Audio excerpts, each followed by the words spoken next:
अस्सलाम वालेकुम स्टूडेंट्स, क्या हाल है आपके। मेरा नाम है अबराज चौहान। आज हम चैप्टर नंबर 3 की एक्सरसाइज के क्वेश्चंस को करने जा रहे हैं। जो आज के टॉपिक के हमारे क्वेश्चंस हैं वो हैं क्वेश्चन नंबर 1, क्वेश्चन नंबर 2 और क्वेश्चन नंबर 3। यानी कि एमसीक्यूज इस क्वेश्चन नंबर 1 का हिस्सा है जो बहुत इंपॉर्टेंट है। तो चलते हैं हम अपने स्मार्ट बोर्ड की तरफ और डिस्कस करते हैं इन क्वेश्चंस को। आज हम चैप्टर नंबर 3 की एक्सरसाइज के पहले 3 क्वेश्चन करने जा रहे हैं। ये पहले 3 क्वेश्चन असल में एमसीक्यूज हैं। पहला हमारा जो हिस्सा है वो है एमसीक्यूज, दूसरा हमारा पोर्शन है फिल इन द ब्लैंक्स और जो तीसरा पोर्शन है वो हमारा है ट्रू फॉल्स का। तो इन 3 पोर्शंस को मैं ट्रू फॉल्स भी लिख लेता हूँ। इन 3 पोर्शन में जो सबसे ज़्यादा इम्पोर्टेंस है जिसकी वो है एमसीक्यू पोर्शन। उसकी वजह कि इसके अंदर न्यूमेरिकल्स मौजूद है, इसके अलावा जनरल डेफिनेटली रीजनिंग से रिलेटेड भी क्वेश्चन मौजूद हैं, लेकिन जो इम्पोर्टेंट हिस्सा है वो इसके न्यूमेरिकल्स हैं जो एमसीक्यूज की फॉर्म में मौजूद हैं इस एक्सरसाइज के अंदर। दूसरी बात यह है कि बोर्ड में जो 17 एमसीक्यू आते हैं टोटल, उसमें से बहुत बड़ा हिस्सा उन एमसीक्यूज का होता है जो एक्सरसाइज के होते हैं। तो ऐसा नहीं है कि हम इन एमसीक्यूज को इसलिए कर रहे हैं क्योंकि ये एक्सरसाइज का हिस्सा है, बल्कि इसलिए भी करना है क्योंकि बोर्ड में इनमें से अक्सर एमसीक्यूज के आने के चांसेस बहुत ज़्यादा होते हैं। तो हम क्या करते हैं, मैं इस एमसीक्यूज को 1 बाय 1 स्टडी करता हूँ और आपको इसको करवाने की कोशिश करता हूँ, लेकिन उसमें जो थ्योरीज यूज़ होगी वो भी थोड़ा थोड़ा हम डिस्कस करते जाएंगे ताकि हमारे लिए एमसीक्यू सॉल्व करना आसान हो जाए। तो हम चलते हैं पहले एमसीक्यू की तरफ और पहले एमसीक्यू को सॉल्व करने से स्टार्ट करते हैं। सबसे पहली बात तो ये है कि जो पहला एमसीक्यू है उसमें एक किस्म का ये न्यूमेरिकल है। आपको स्टेटमेंट से अंदाज़ा हो रहा होगा कि इसमें उसने वो टेम्परेचर पूछना चाह रहा है जो कि चाहिए होता है वॉल्यूम को डबल करने के लिए।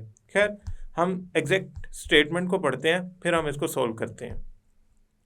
अगर मैं प्रेशर को कांस्टेंट रखूं तो जिस टेम्परेचर पे वॉल्यूम ऑफ गैस डबल हो जाएगा, किस चीज़ की वैल्यू से डबल हो जाएगा? जो 0 डिग्री पे वॉल्यूम है। यानी कि फॉर एग्जांपल यहाँ मैं पहले हेडिंग दे लेता हूँ एमसीक्यू नंबर 1। अगर मेरा 0 डिग्री पे वॉल्यूम है V0, मैं चाहता हूँ वो टेम्परेचर मुझे बताया जाए जिसमें वॉल्यूम 2 टाइम्स V0 हो जाए। मसलन अगर V0 की वैल्यू 10 cm³ है तो मुझे वो टेम्परेचर बताएं जिसमें वो 20 cm³ हो जाए। एक तो इसका तरीका यह है कि हम रिकॉल करें चार्ल्स लॉ की क्वांटिटेटिव डेफिनेशन को। उस टॉपिक के अंदर जब हम चार्ल्स लॉ की क्वांटिटेटिव डेफिनेशन पढ़ रहे थे तो हमने वहाँ एक टेबल बनाया था। उस टेबल के अंदर हमने मुख्तलिफ टेम्परेचर्स पे जो हमारे पास 0 डिग्री पे वॉल्यूम मौजूद था उसकी वैल्यूज़ निकालनी थी। तो एक ख़ास टेम्परेचर पे आके जो 0 डिग्री पे वॉल्यूम था उसकी वैल्यू डबल हो गई थी। मैं अभी फॉर अ टाइम बिंग आपको कहता हूँ वो वैल्यू आपको भी नहीं पता, मुझे भी नहीं पता, तो हम ज़ीरो से उसको यानी कि फ्रॉम इनिशियल स्टेज उसको निकालने की कोशिश करते हैं। हमारे पास जो इक्वेशन मौजूद थी for quantitative definition of Charles law वो थी volume at any temperature T is equal to volume at 0 degree into 1 plus temperature over 273। अब मैं ये चाह रहा हूँ कि मेरा आंसर जो है ना वो 2 टाइम्स V0 आ जाए, मैं ये चाह रहा हूँ। तो इसके लिए मुझे टेम्परेचर की ऐसी वैल्यू देनी पड़ेगी कि मेरा ये पूरा हिस्सा 1 बन जाए। तो 1 प्लस 1 इज इक्वल टू 2 और 2 जब V0 से मल्टीप्लाई होगा तो ऑटोमेटिकली V0 की वैल्यू 2 आ जाएगी। यानी कि T की जगह ऐसी वैल्यू इनपुट करूँ कि जो ये वाला फैक्टर है पूरा ये 1 हो जाए। मैं इस फैक्टर को ऐसा करता हूँ, हाईलाइट कर देता हूँ, ये वाला फैक्टर जो है पूरा ये 1 हो जाए। अब इस पूरे फैक्टर को मुझे 1 करना है किसी तरह। अब वो उसका तरीका क्या है? उसका तरीका ये है कि मैं T की जगह कोई ऐसी वैल्यू इनपुट करूं जो नीचे वाली वैल्यू को एग्जैक्टली कैंसिल कर दे। तो मैं ऐसा करता हूं, मैं V0 तो मुझे नहीं पता, मैंने एज्यूम भी नहीं करनी वैल्यू। 1 प्लस T की जगह मैं लिख देता हूँ 273 डिग्री और नीचे भी 273 है। अब देखें ये कैंसिल हो गया। आंसर क्या आया? V0 1 प्लस 1, तो नीचे 1 plus 1 is equal to 2, 2 multiply होकर V0 से क्या आंसर देगा? 2V0। तो एट टेम्परेचर T जो 2V0 आंसर आता है वो टेम्परेचर T कौन सा है? वो टेम्परेचर T 273 डिग्री सेंटीग्रेड है।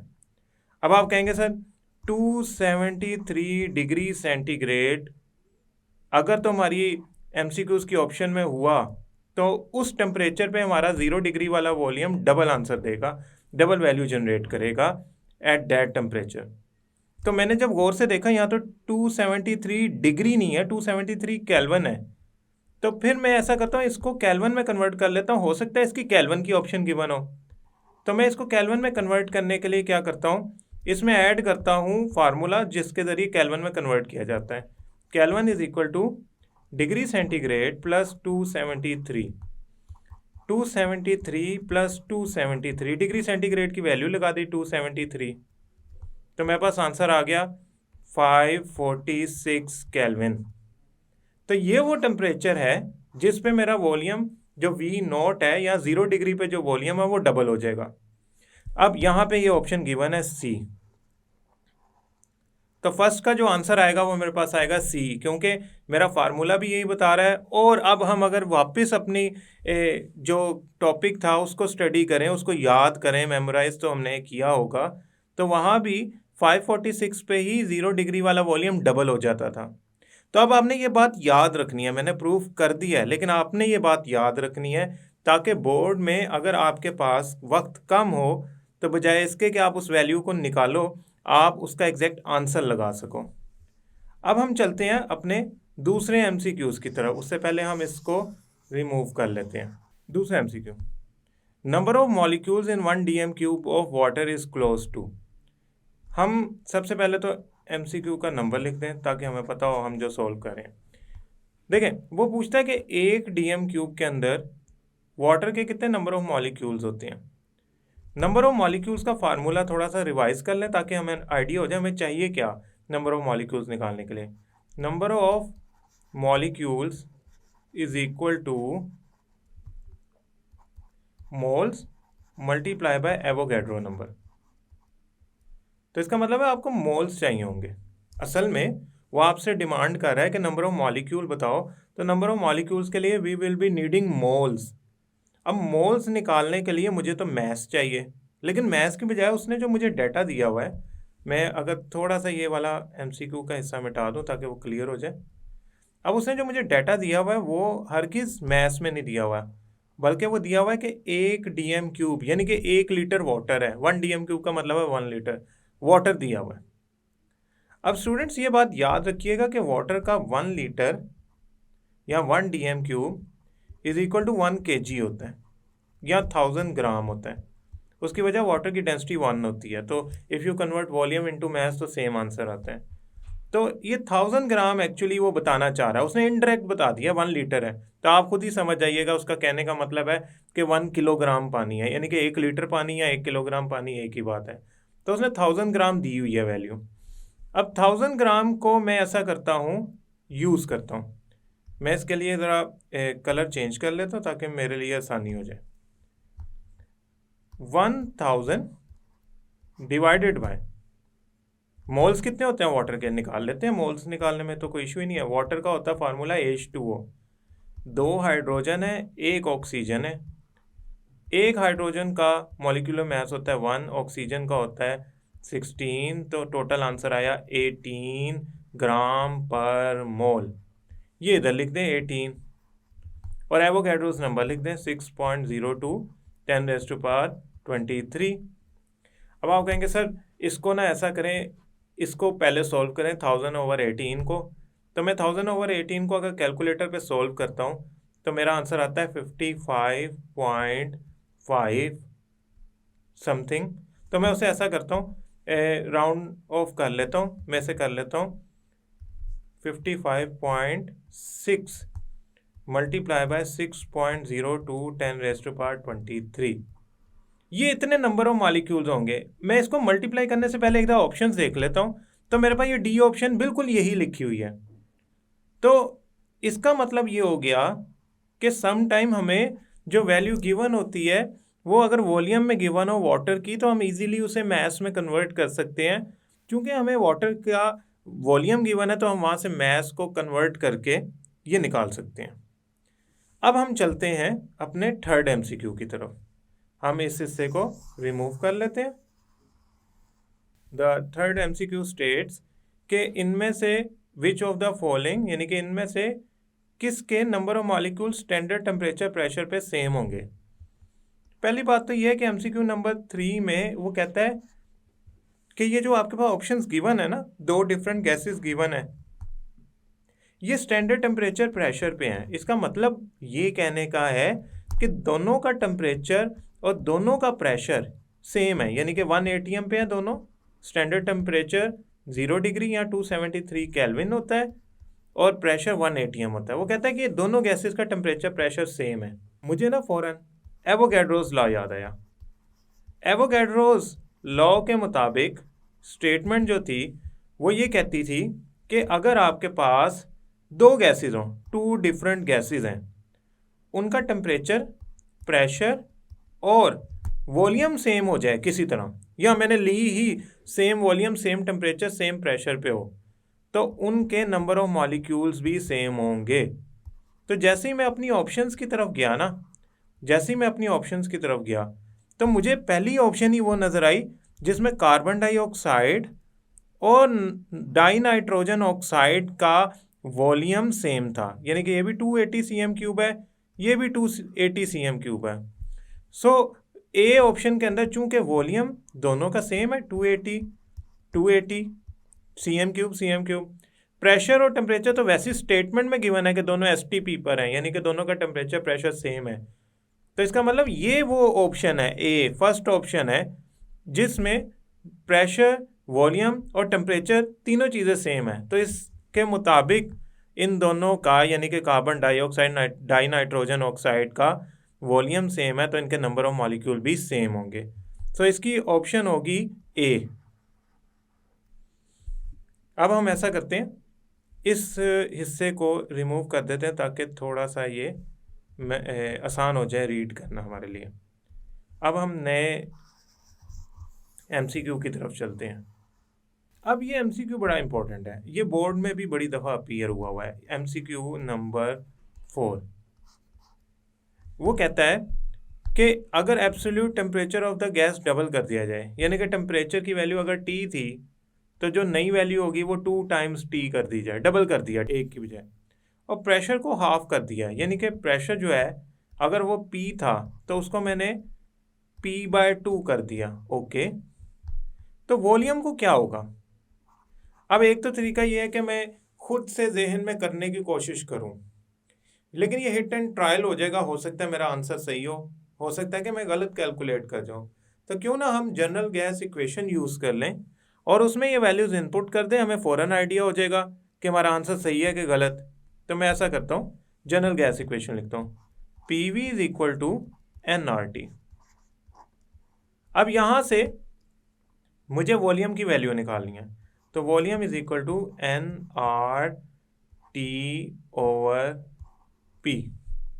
नाउ अब आप कहेंगे सर ये जो T है ना, इसको तो आप रिमूव करें और P को भी रिमूव करें। क्यों? इसकी जगह नई वाली वैल्यूज़ इनपुट करें। नई वाली वैल्यूज़ क्या है? टेम्परेचर है 2 टाइम्स T और प्रेशर है P/2। अब अगर मैं इस इक्वेशन को पूरी को सॉल्व करूं तो मेरे पास आंसर आएगा V = 2 टाइम्स × 2। इसको मैं ऐसा करता हूँ 4 ही लिख लेता हूँ, यानी कि ये 2 जो सबसे नीचे है ना P का, प्रेशर ओवर 2 जो लिखा हुआ है, ये ऊपर जाके मल्टीप्लाई होगा, तो ये 2 को 2 से मल्टीप्लाई कर दे तो मेरे पास ऑटोमेटिकली आंसर 4 हो जाएगा। तो मैं लिख देता हूँ 4nRT/P।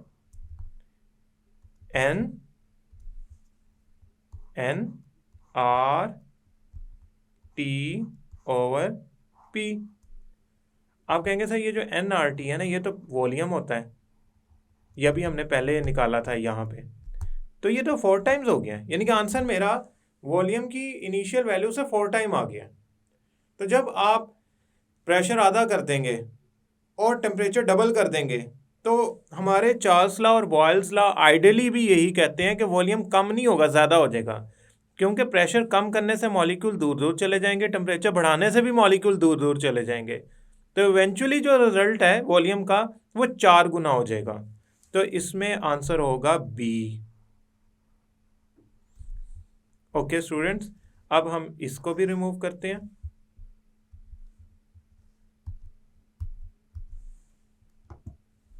और now fifth MCQ states, how should the conditions be change to prevent the volume of given gas from expanding when its mass is increase. वो कहता है एक गैस ऐसे, ये एक कंटेनर है और ये इसके ऊपर पिस्टन है, आपने इसमें गैस फिल की हुई है। आपने क्या किया, इसमें गैस और ज़्यादा फिल करना शुरू कर दी, यानी कि गैस का मास इंक्रीज करना शुरू कर दिया। तो कॉमन सेंस ये कहती है कि गैस का मास इंक्रीज होगा, और एवोगैड्रोस लॉ भी ये कहता है कि गैस का मास इंक्रीज होगा तो वॉल्यूम बढ़ जाएगा। वो कहता है कि क्या करें, ऐसा क्या करें कि वॉल्यूम ना बढ़ने पाए। मैं उसमें गैस इंजेक्ट करता जाऊं, मास बढ़ाता जाऊं, लेकिन वॉल्यूम ना बढ़ने पाए। तो मैं फ़ौरन सोचूंगा कि एमसीक्यू नंबर 5 में असल में वो जो कंडीशंस पूछना चाह रहा है वो दो ही हो सकती हैं। मुझे यहाँ टेम्परेचर कम कर देना चाहिए ताकि मॉलिक्यूल करीब करीब आ जाए, तो जब मैं ज़्यादा मॉलिक्यूल इंजेक्ट करूँ तो कोई फ़र्क ना पड़े, और प्रेशर बढ़ा देना चाहिए ताकि मॉलिक्यूल करीब करीब रहें। टेम्परेचर कम कर दूँ, प्रेशर ज़्यादा कर दूँ, तो इन डैट केस में जो वॉल्यूम है उसको चेंज होने से रोक दूंगा, क्योंकि जब नए गैस मॉलिक्यूल आएंगे तो वो भी प्रेशर लगा रहे होंगे। तो मैं अगर ऊपर से अप्लाइड प्रेशर बढ़ा दूं, उस पर प्रेशर इंक्रीज कर दूं, तो होगा यूं कि गैस के मॉलिक्यूल एक दूसरे के करीब आ जाएंगे, तो जो वॉल्यूम एक्सपेंशन की तरफ जा रहा होगा वो नहीं जा पाएगा। और टेम्परेचर कम कर दूं, टेम्परेचर कम करूंगा, काइनेटिक एनर्जी लो हो जाएगी, तो वो एक्सपेंशन की तरफ नहीं जाएंगे। तो इन बोथ केसेस जो ऑप्शन मेरे पास बन रही है वो ए ऑप्शन बन रही है। तो ए ऑप्शन से आप क्या करेंगे, टेम्परेचर को रिड्यूस करेंगे, लो करेंगे, और प्रेशर को इंक्रीज करेंगे। तो इन दैट केस आप एक्सपेंशन ऑफ वॉल्यूम को रोक पाएंगे। अब हम आगे चलते हैं, हमारे पास जो नेक्स्ट एमसीक्यू है उसकी तरफ। नाउ वी हैव एमसीक्यू के molar volume of carbon dioxide is maximum eight which condition. Molar volume of carbon dioxide किस कंडीशन पे मैक्सिमम होगा। मोलर वॉल्यूम का मतलब होता है, मैं पहले एमसीक्यू का टाइटल दे दूं, एमसीक्यू नंबर 6।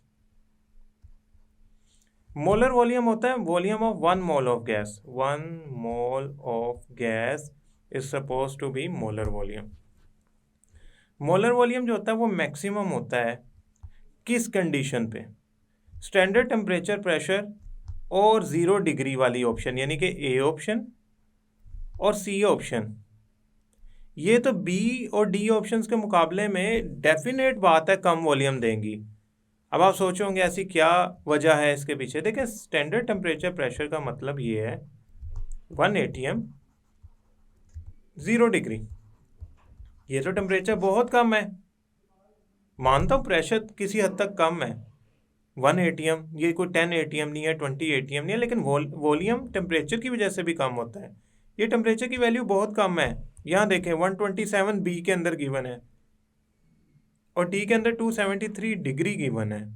बी और डी ऑप्शन नंबर ए के मुकाबले में ज़्यादा टेम्परेचर रख रही हैं, तो मैं ए को इसलिए नहीं कंसिडर कर सकते, बहुत कम टेम्परेचर है। ऑप्शन नंबर सी की तरफ चलते हैं। ऑप्शन नंबर सी कहती है 0 degree 2 atm। Again pressure increase कर दिया है मैंने, डबल कर दिया है एसटीपी के मुकाबले में, और जो टेम्परेचर है वो 0 डिग्री ही रहने दिया है। ये तो सीवियरली हैम्पर कर देगा वॉल्यूम को, कम कर देगा वॉल्यूम को, डिक्रीज कर देगा। तो मैंने तो डिक्रीज की तरफ जाना ही नहीं। उसने तो मुझसे पूछा कि 1 मोल गैस का मैक्सिमम वॉल्यूम किस टेम्परेचर पे होता है। अगर मैं बी और डी ऑप्शंस को इस्तेमाल करूं और देखूं इनमें से कौन सी ऑप्शन सही है, यानी कि मेरे पास जो जेन्युइन ऑप्शंस बचती हैं टेक्निकली सोचते हुए, तो वो बचती है 127 डिग्री हाई टेम्परेचर और 1 atm और उससे भी हाई टेम्परेचर यानी कि डी। अब चूंकि इसमें प्रेशर ज़्यादा हो गया, अगर ये सिर्फ होती 273 डिग्री एंड 1 atm तो मैं फिर इसी को सिलेक्ट कर लेता, फिर मैं कैलकुलेशंस की तरफ जाता ही ना। अब चूंकि इसने 2 atm कर दिया, लिहाजा मुझे सोचना पड़ेगा कि इसका आंसर क्या आता है। तो सबसे पहले तो मैं इन दोनों से वॉल्यूम कैलकुलेट कर लेता हूँ। इन दोनों से जब मैं वॉल्यूम कैलकुलेट कर लूँगा तो उनमें से जो बड़ी वैल्यू जनरेट करेगा वो मेरा आंसर होगा। तो उसके लिए मैं क्या करता हूँ, फार्मूला यूज़ करता हूँ, ये मैं रिमूव कर देता हूँ।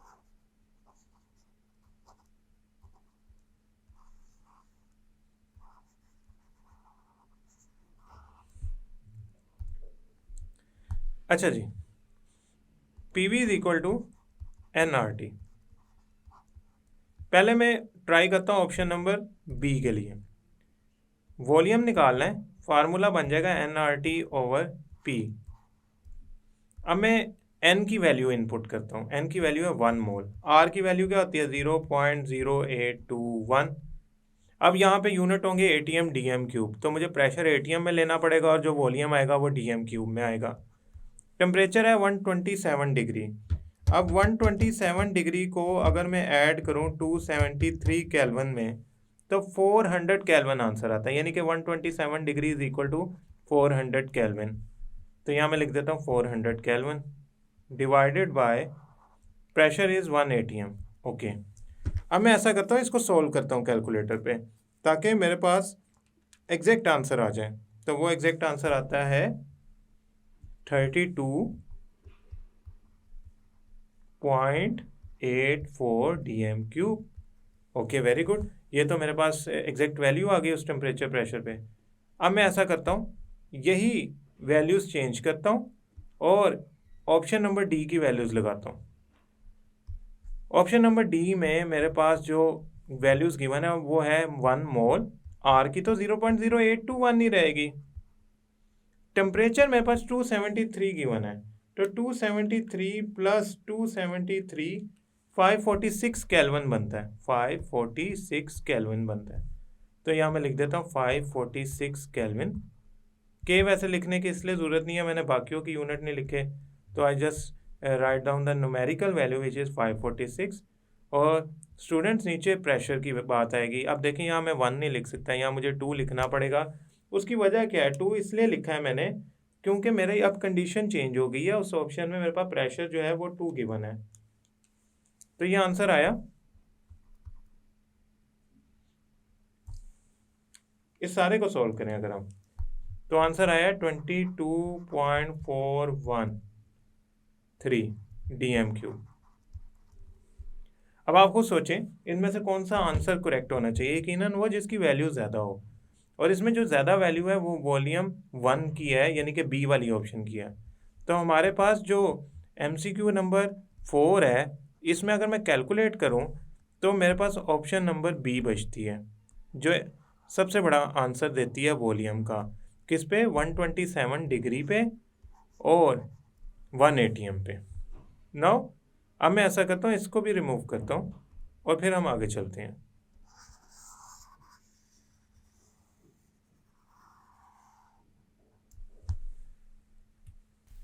Okay students, now this is very much important MCQ from a board point of view, और ये MD कैट और ECAT में भी बड़ी दफ़ा अपीयर होने के चांस हैं। MCQ नंबर 7 की बात कर रहा हूँ। देखिए MCQ नंबर 7 ये कहता है कि आपके पास 4 गैसेज हैं, अमोनिया, सल्फर डाइऑक्साइड, क्लोरीन और कार्बन डाइऑक्साइड। ये 4 गैसेज हैं, ठीक हो गया। इन 4 गैसेज में रेट ऑफ डिफ्यूजन के हिसाब से अरेंजमेंट क्या हो सकती है।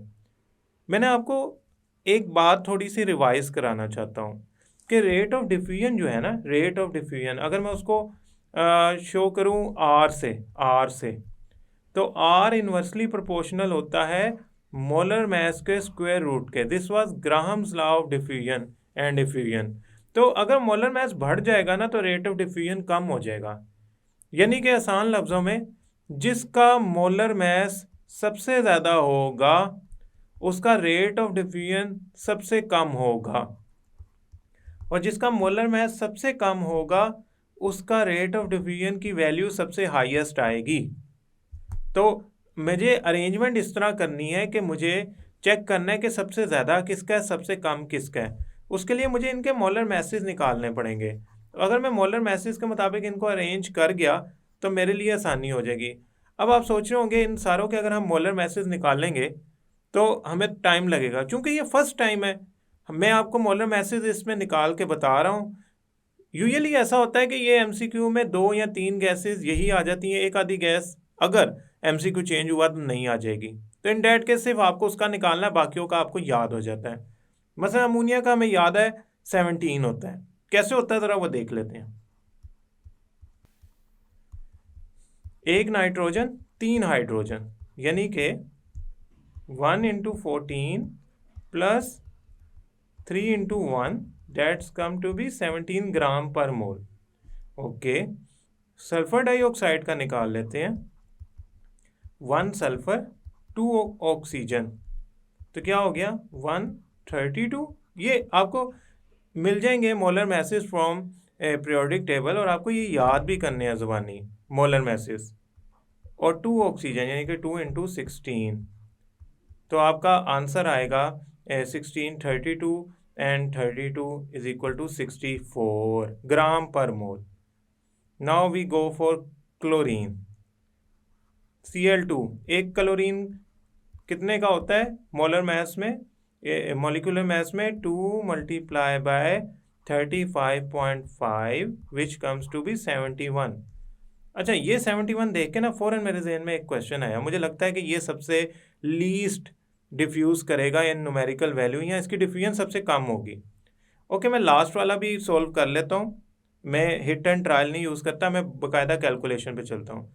उसके लिए मैं ये वाली जगह यूज़ कर लेता हूँ। Carbon dioxide is equal to 1 carbon 2 oxygen, तो 1 इंटू 12 प्लस 2 इंटू 16, तो 16 इंटू 2 32, 32 इंटू 12 प्लस 12 44 ग्राम पर मोल। अब देखें 71 सबसे हाईएस्ट है, मैं रेड कलर यूज़ करके इनको मार्क कर रहा हूँ। 71 सबसे हाईएस्ट है, तो इट शुड लीस्ट डिफ्यूज़, इसकी डिफ्यूजन सबसे कम होनी चाहिए, यानी कि क्लोरीन सबसे एंड पे आना चाहिए। अमोनिया जो है वो सबसे छोटी न्यूमेरिकल वैल्यू रख रहा है मॉलिक्यूलर मास की, तो अमोनिया सबसे पहले आना चाहिए। फिर अमोनिया से बड़ी किसकी है, कार्बन डाइऑक्साइड की, फिर वो आना चाहिए। फिर उससे बड़ी किसकी है, सल्फर डाइऑक्साइड की, फिर वो आना चाहिए, देन क्लोरीन आना चाहिए। ना this should be the order, और इस ऑर्डर पे सिर्फ ऑप्शन नंबर बी पूरी उतर रही है, तो ऑप्शन नंबर बी इसका आंसर है। क्यों, मैंने जब मॉलिक्यूलर मास के हिसाब से अरेंज किया तो मेरे पास जो आंसर आया वो बी ही बनता था।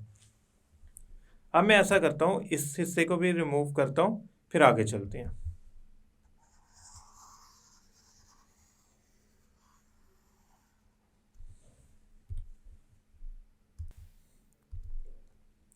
अच्छा, equal masses of methane and oxygen are mixed in empty container, यानी कि ऑक्सीजन और मीथेन के इक्वल मैसेज जो है वो मिक्स कर दिए गए हैं। एमसीक्यू नंबर 8, मैं अज्यूम कर लेता हूँ उनके मैस जो है ना दोनों के 32 ग्राम लिए गए हैं, इक्वल मैस लिया गया ना, तो अगर एक का 32 लिया गया तो दूसरे का भी 32 लिया गया होगा। ये मैंने खुद अज्यूम कर लिया है ताकि मैं कैलकुलेट कर सकूँ एटलीस्ट कि वो पूछना क्या चाह रहा है। 25 डिग्री पे, यानी कि दोनों जो है ना वो 25 डिग्री पे हैं। The fraction of total pressure exerted by oxygen, वो कहता है कि जो ऑक्सीजन प्रेशर एक्सर्ट कर रही होगी इन दैट केस वो क्या होगा। प्रेशर ऑफ ऑक्सीजन निकालने के लिए आपको याद है एक फार्मूला हमने यूज़ किया था कि अगर मैं टोटल प्रेशर को मल्टीप्लाई कर दूं mole fraction of that gas यानी कि ऑक्सीजन से, तो मेरे पास पार्शियल प्रेशर ऑफ ऑक्सीजन आ जाएगा। टोटल प्रेशर चाहिए और मुझे मोल फ्रैक्शन चाहिए ऑक्सीजन की, तब मैं पार्शियल प्रेशर ऑफ ऑक्सीजन को फाइंड कर सकता हूँ, निकाल पा सकता हूँ। तो मैं क्या करता हूँ, मैं ना वैल्यूज़ यूज़ करता हूँ। मैं सबसे पहले मीथेन के मोल्स निकाल लेता हूँ। मीथेन के मोल्स निकलेंगे मैस ओवर मोलर मैस, तो उसके मोल्स निकालने के लिए फार्मूला होगा N is equal to mass over molar mass. Now the mass is 32। Molar mass of methane क्या होता है, CH4 12 plus 4 into 1 hydrogen that's come to be 16, तो 16 2 मोल्स आ गए। Okay, now we go for the moles of oxygen. Moles is equal to mass over molar mass. Mass इसका कितना लिया 32, moles कितने लिए 32, तो इसके कितने मोलर मैस कितना होता है 32, तो वो आ गया 1 आंसर।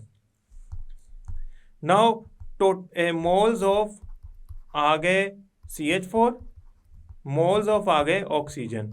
टोटल मोल्स क्या आ गए? टोटल मोल्स आ गए मेरे पास 2 + 1, यानी कि moles of methane plus moles of oxygen 3।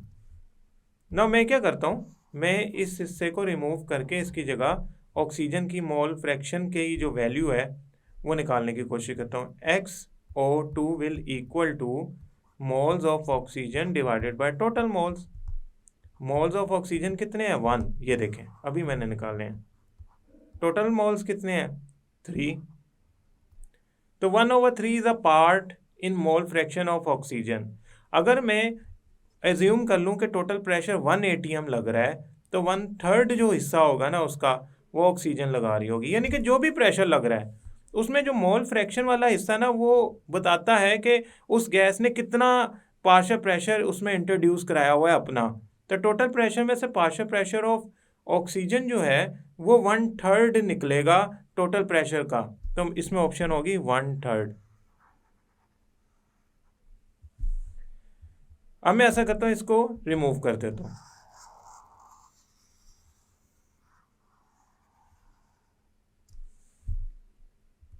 अब स्टूडेंट्स ऐसा करते हैं, चलते हैं 9th MCQ की तरफ। 9th MCQ कहता है कि गैसेस डेविएट करती हैं। अच्छा, अब गैसेस जो होती हैं वो डेविएट करने का मतलब ये है कि आइडियल बिहेवियर से अगर वो डेविएट करती हैं ना, तो वो रियल बिहेवियर शो कर रही होती हैं, वो रियल गैसेस होती हैं। आइडियल बिहेवियर हर टेम्परेचर हर प्रेशर पे गैस नहीं शो करती। वो कहता है कि गैसेस डेविएट करती हैं from ideal behaviour eight high pressure, यानी कि गैसेस आइडियल बिहेवियर से दूर चली जाती हैं हाई प्रेशर पे। Which of the following statement which of the following is correct for non ideality? इनमें से कौन सी वजह है जिसकी वजह से आप कह सकते हो कि वो नॉन आइडियल होगी, यानी कि आइडियल बिहेवियर से दूर चली गई हैं। अब जब प्रेशर ज़्यादा करते हैं ना, इंक्रीज करते हैं, तो जो इंटरमोलिकुलर फोर्सेस होती हैं ना, इंटरमोलिकुलर फोर्सेस होती हैं, वो सिग्निफिकेंट हो जाती हैं, वो अपना पार्ट प्ले करना शुरू कर देती हैं। आप सोच रहे होंगे क्यों? देखें, जब मॉलिक्यूल्स करीब करीब आएंगे, फॉर एग्जांपल ये मॉलिक्यूल दूसरे मॉलिक्यूल से दूर है, करीब करीब आ जाते हैं, और अगर ये दोनों मॉलिक्यूल एक दूसरे के जैसे करीब आएंगे ना, तो इनमें अट्रैक्शन और रिपल्शन के फैक्टर या अट्रैक्शन और रिपल्शन की फोर्सेस ऑपरेट करना शुरू कर देंगी। ज़्यादा करीब नहीं लाना इनको, वो रिपल्शन फिर उसमें ज़्यादा हो जाती है। सम हाउ एक सर्टेन डिस्टेंस मेंटेन करते हुए एक दूसरे को अट्रैक्ट कर रहे होते हैं। इसमें से देख लेते कौन सी ऑप्शन सही है।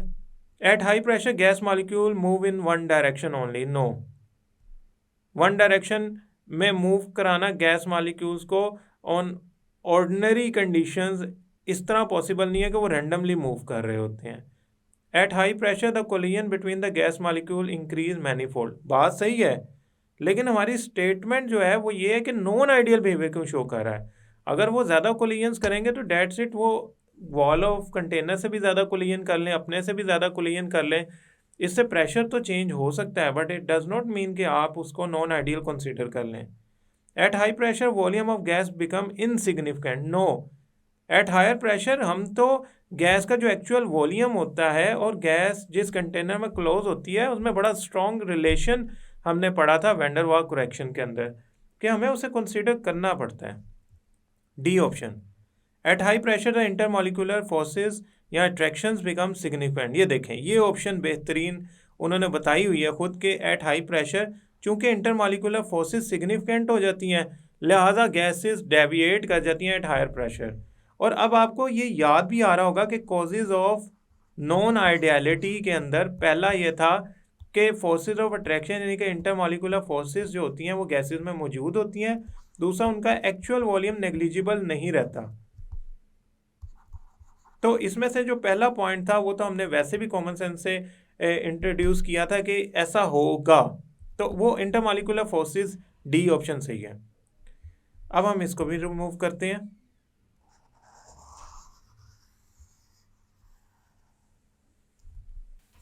The deviation of gas from ideal behaviour is maximum at. Gas की डेविएशन आइडियल बिहेवियर से मैक्सिमम किस पे होगी? बहुत important MCQ from the point of view of board and entry test. MCQ number 10। देखें, गैस की डेविएशन मैक्सिमम तब होती है जब आप टेम्परेचर कम कर दें, प्रेशर ज़्यादा कर दें। दोनों सूरतों में आपकी इंटरमॉलिक्यूलर फोर्सेस सिग्निफिकेंट हो जाती हैं और एक्चुअल वॉल्यूम नेग्लिजिबल नहीं रहता। तो इसमें से ऑप्शन ए देखें, उसमें प्रेशर बाकी सारी ऑप्शंस के मुकाबले में ज़्यादा है 5 atm, और टेम्परेचर बाकी सारी ऑप्शन से कम नहीं लेकिन मिनिमम ज़रूर है, एज़ कम्पेयर टू बी बराबर है। तो ए ऑप्शन में वो सारी करेक्टरिस्टिक्स पाई जाती हैं जो हम सोच रहे हैं कि किसी आइडियल गैस को किसी गैस को आइडियल बिहेवियर से दूर ले जाने के लिए ज़रूरी चाहिए होती हैं। तो इसकी ऑप्शन होगी ए -10 डिग्री, यानी कि बहुत कम टेम्परेचर, 5 atm बहुत ज़्यादा प्रेशर। इस पर तो इंटरमॉलिक्यूलर फोर्सेस बहुत ज़्यादा सिग्निफिकेंट हो जाएंगी। अब हम ऐसा करते हैं, इसको मिटाते हैं। अब हम चलते हैं लास्ट MCQ की तरफ। A real gas obeying van der Waals equation will resemble with ideal gas. देखिए भाई, बात यूँ है कि जो MCQ नंबर 11 है ना, इसमें वो कहना चाह रहे हैं कि अगर आप कोई रियल गैस है और वो आइडियल गैस के बराबर बराबर बिहेव करना चाहती है। फॉर एग्जांपल, मैं आइडियल गैस इक्वेशन लिखता हूँ, PV = nRT। ये वो इक्वेशन है जो आइडियल गैसेस ओबे करती हैं। रियल गैसेस कौन सी इक्वेशन ओबे करती हैं? P + AN²/V² V - NB nRT। ये है वैन डर वाल इक्वेशन जो रेड से लिखी है।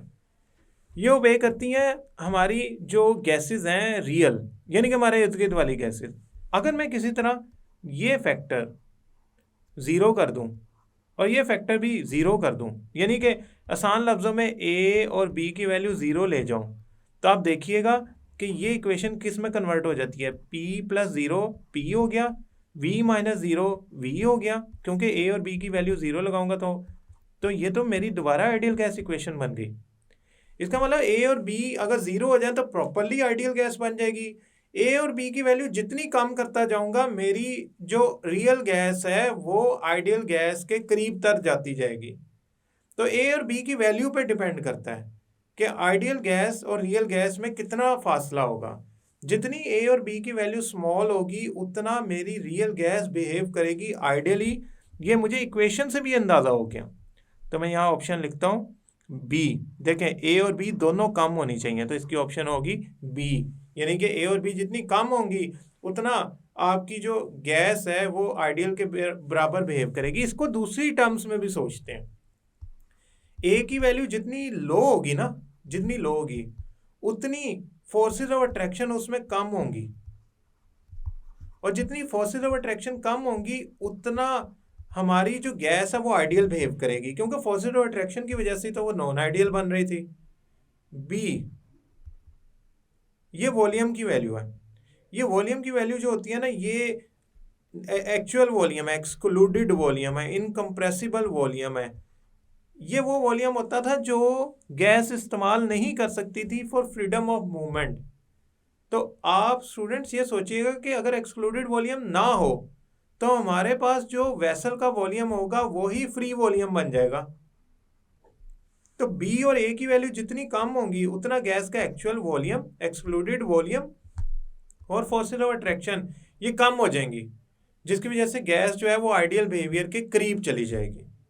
तो इसकी ऑप्शन दोनों सूरतों में, इधर से इस तरीके से सोचें या इक्वेशन के जरिए सोचें, वो दोनों सूरतों में बी बनती है। अब मैं इसको रिमूव कर लेता हूं।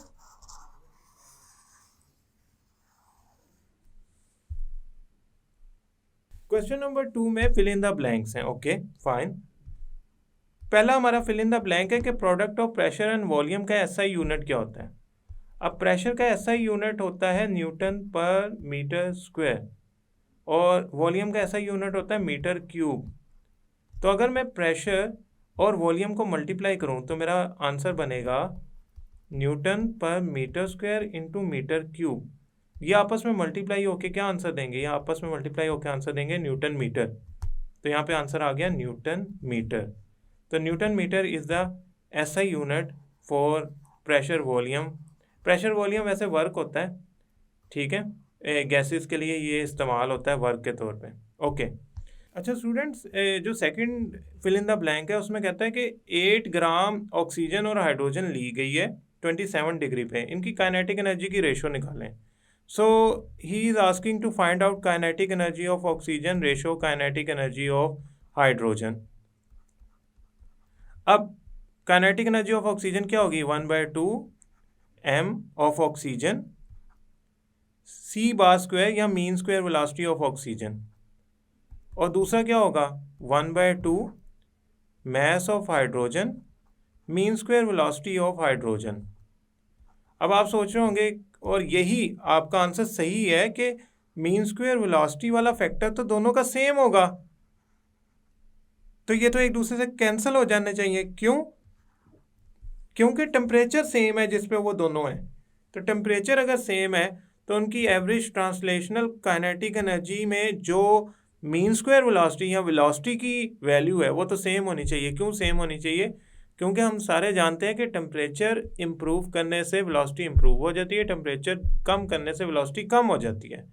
तो 1/2 से कैंसिल हो गया, पीछे क्या बच गया? पीछे हमारे पास बच गया mass of oxygen molecule ratio mass of hydrogen molecule. अब मास ऑफ ऑक्सीजन मॉलिक्यूल जो होता है ना वो होता है 32 रेशो मास ऑफ हाइड्रोजन होता है 2, तो रेशो क्या है? 16:1। तो ही is asking about this value, तो यहाँ मैं लिख देता हूँ 16:1। अब हम क्या करते हैं, इस हिस्से को रिमूव कर देते हैं।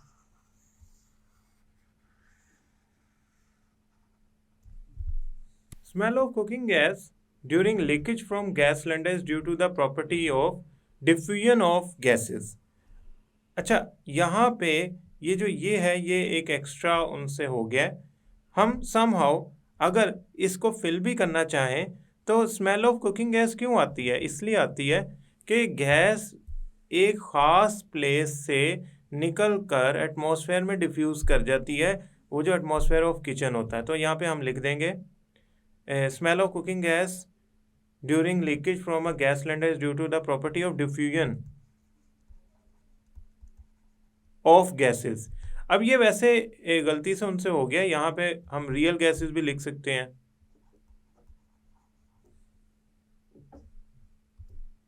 या डिफरेंट गैसेस भी लिख सकते हैं। खैर, डिफ्यूजन की वजह से स्मेल ऑफ कुकिंग आती है, क्योंकि वो जो मीथेन गैस होती है वो एक्चुअली एटमॉस्फेयर में डिफ्यूज़ कर जाती है।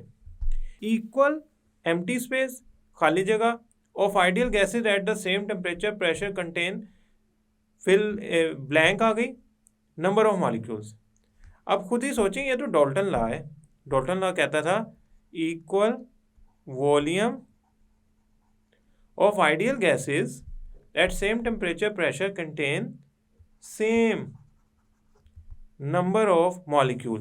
देखें, डाल्टन लॉ की स्टेटमेंट थी वॉल्यूम, टेम्परेचर और प्रेशर अगर दो गैसेस का सेम होगा तो उनका नंबर ऑफ मॉलिक्यूल भी सेम होंगे। Okay, now we need to understand this concept. दो गैसेस लें सेम वॉल्यूम पे और दोनों को सेम टेम्परेचर प्रेशर पे रखें तो उनके नंबर ऑफ मॉलिक्यूल भी सेम आएंगे। ये एक स्टैंडर्ड स्टेटमेंट है डाल्टन्स एवोगैड्रोस लॉ की।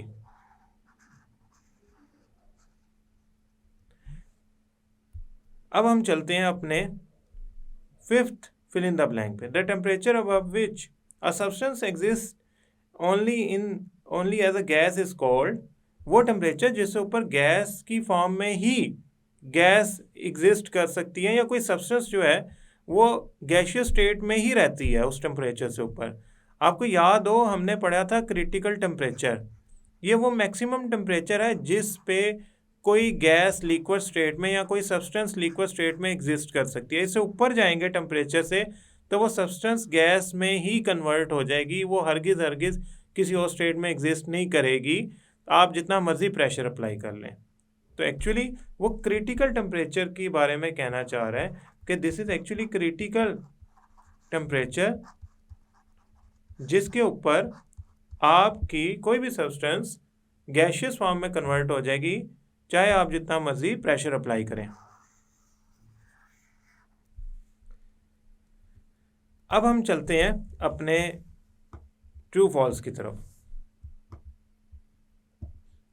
अब ये जो ट्रू फॉल्स है, इसमें उन्होंने पूछा हुआ है कि ये सेंटेंस ट्रू है या फॉल्स है, ये आपने बताना है। मैं आपको इसकी करेक्शन भी करवा देता हूँ साथ साथ, ताकि आपके कॉन्सेप्ट क्लियर हो जाए। स्टूडेंट, सबसे पहले तो बात यह है कि हमें ये लोकेट करना होता है कि उसमें गलती है क्या। सबसे पहले हम फर्स्ट पढ़ते हैं ट्रू फॉल्स की स्टेटमेंट को। Kinetic energy of molecule of a gas is 0 at 0 degree centigrade.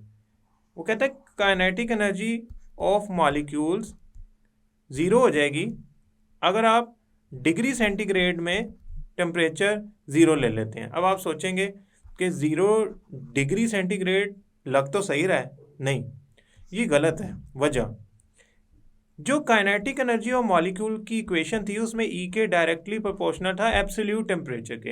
Absolute का मतलब था केल्विन, और हम कहते थे एब्सोल्यूट 0 पे, यानी कि 0 केल्विन पे आपकी kinetic energy, translation kinetic energy of gas molecule should become 0। So technically kelvin का 0 वो डिमांड होनी चाहिए यहाँ पे, रादर देन के डिग्री सेंटीग्रेड। क्यों? डिग्री 0 सेंटीग्रेड असल में इक्वल होता है 273 केल्विन पे, और गैसेस 0 केल्विन पे जाके काइनेटिक एनर्जी थ्योरेटिकली 0 रखती हैं। तो अगर मैं 0 डिग्री और 0 केल्विन को कंपेयर करूं तो 0 डिग्री 0 केल्विन की इक्वल नहीं होती, बल्कि -273.16 डिग्री सेंटीग्रेड 0 केल्विन की इक्वल होता है। तो यहाँ लिखा होना चाहिए था -273.16 डिग्री, यहाँ लिखा होना चाहिए था 0 केल्विन, फिर ये स्टेटमेंट ट्रू होनी थी। अभी ये गलत है क्योंकि 0 डिग्री पे हरगिज kinetic energy of gas molecule 0 नहीं होती। नाउ मैं इसको रिमूव कर दूं।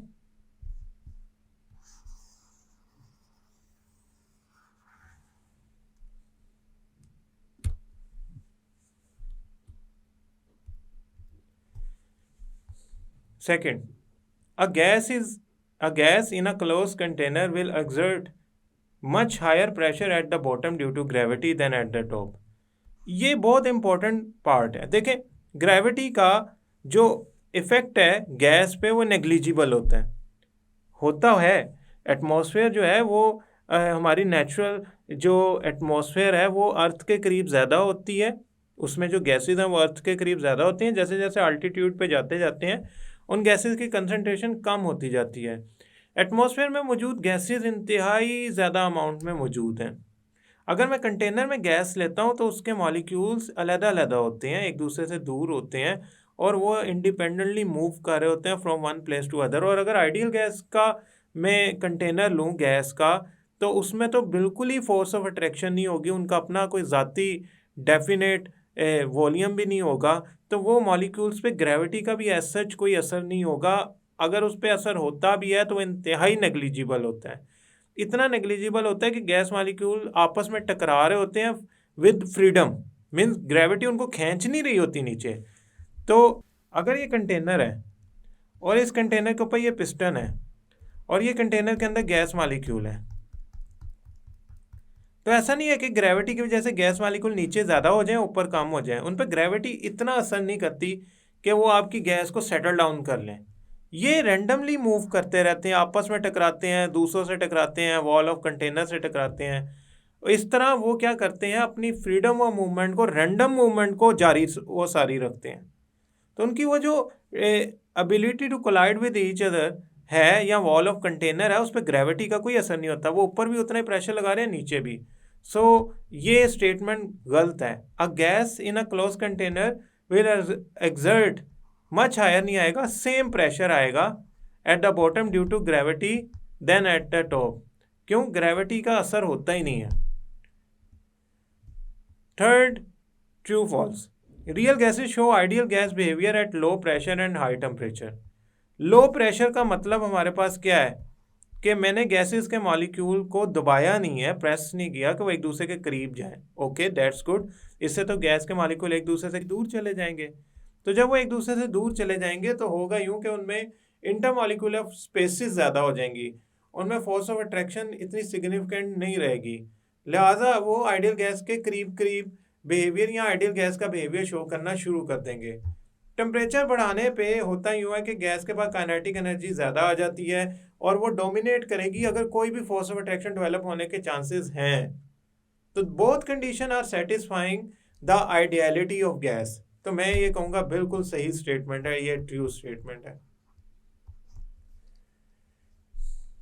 Fourth, true false. Liquefaction of gases involve decrease in intermolecular spaces. Liquefaction of gases जो है उसमें इंटरमॉलिक्यूलर स्पेसिस कम हो जाती हैं। डेफिनेटली अगर आप गैस को लिक्विफाई कर रहे हैं तो आप करते क्या हैं, प्रेशर बढ़ाते हैं, टेम्परेचर कम करते हैं, तो गैस के मॉलिक्यूल में फोर्स ऑफ अट्रैक्शन डेवलप हो जाती है। फॉर एग्जांपल ये कंटेनर है, ये गैस के मॉलिक्यूल है, और जब आप इन गैस के मॉलिक्यूल को लिक्विड में कन्वर्ट करते हैं तो वो एक दूसरे के करीब आ जाते हैं। तो इन दैट सिनेरियो उनमें फासला भी कम हो रहा है और दूसरा वो शो भी कर रही हैं, कौन सा बिहेवियर शो कर रही हैं, उनमें स्ट्रॉन्ग इंटरमॉलिक्यूलर फोर्सेस डेवलप हो गया, वो लिक्विड बन गई हैं अब। तो लिक्विड बनने के लिए करना क्या पड़ता है, हमें मॉलिक्यूल्स में फासला कम करना पड़ता है और फोर्सेस ऑफ अट्रैक्शन ज़्यादा करनी पड़ती हैं। तो ये ट्रू ऑप्शन है, ये सही है, ये ट्रू स्टेटमेंट है, सॉरी ये स्टेटमेंट ट्रू है। An ideal gas on expansion will show Joule Thomson effect. यकीनन जब आइडियल गैस को कंप्रेस स्टेट से आप एक्सपैंड करते हैं तो वो कूल डाउन हो जाती है। This is actually called Joule Thomson effect. अब जॉल थॉमसन इफेक्ट की थोड़ी सी थ्योरी को हम रिवाइज कर लेते हैं ताकि हमारे लिए आसानी हो जाए कि ये स्टेटमेंट ट्रू क्यों है, इसको समझना।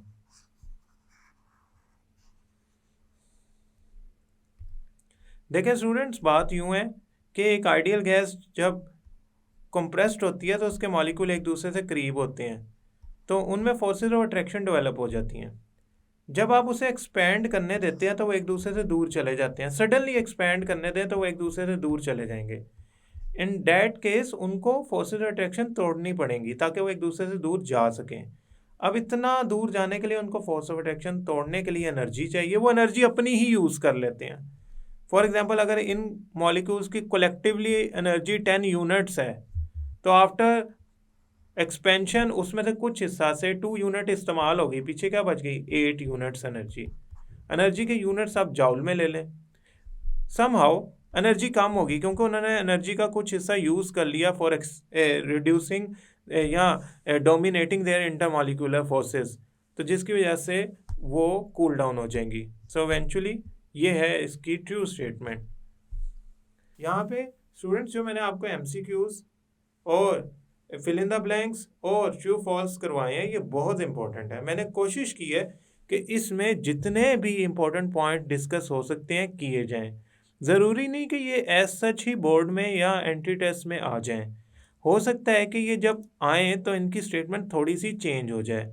For example an ideal gas on expansion will show Joule Thomson effect की जगह यहाँ वो डॉल्टन्स इफेक्ट भी कह सकता था, विच वुड बी रॉन्ग, क्योंकि आइडियल गैस एक्सपेंशन पे जब कूल डाउन होती है तो वो जॉल थॉमसन इफेक्ट शो करती है। डॉल्टन्स इफेक्ट जो होता है या डॉल्टन्स थ्योरी जो है इट्स अबाउट पार्शियल प्रेशर, तो डॉल्टन का जो लॉ है वो पार्शियल प्रेशर से रिलेटेड आ सकता है। कहने का ये मतलब है स्टेटमेंट थोड़ी थोड़ी चेंज होती जाती हैं तो उससे उनके आंसर बदलते जाते हैं, तो मैंने इसलिए सारी डिटेल उसमें इनकॉर्पोरेट कर दी है। मुझे उम्मीद है ये लेक्चर के इंपॉर्टेंट पॉइंट आपको समझ आए होंगे। ओके स्टूडेंट्स, आपको अंदाज़ा हो गया होगा कि ये MCQs समटाइम ऐसे भी होते हैं जो लॉजिकल होते हैं और कुछ ऐसे भी होते हैं जो न्यूमेरिकल के तौर पे सॉल्व करने पड़ते हैं, और इनमें फिल इन द ब्लैंक्स और ट्रू फॉल्स की भी स्टेटमेंट्स को डिस्कस किया जा सकता है। याद रखिएगा बोर्ड में MCQs आते हैं, ट्रू फॉल्स या फिल इन द ब्लैंक्स नहीं आती, लेकिन इसका मतलब ये नहीं कि हम उनको ना करें, बल्कि उनसे रिलेटेड MCQ बन सकता है। नेक्स्ट लेक्चर तक के लिए अल्लाह हाफिज़।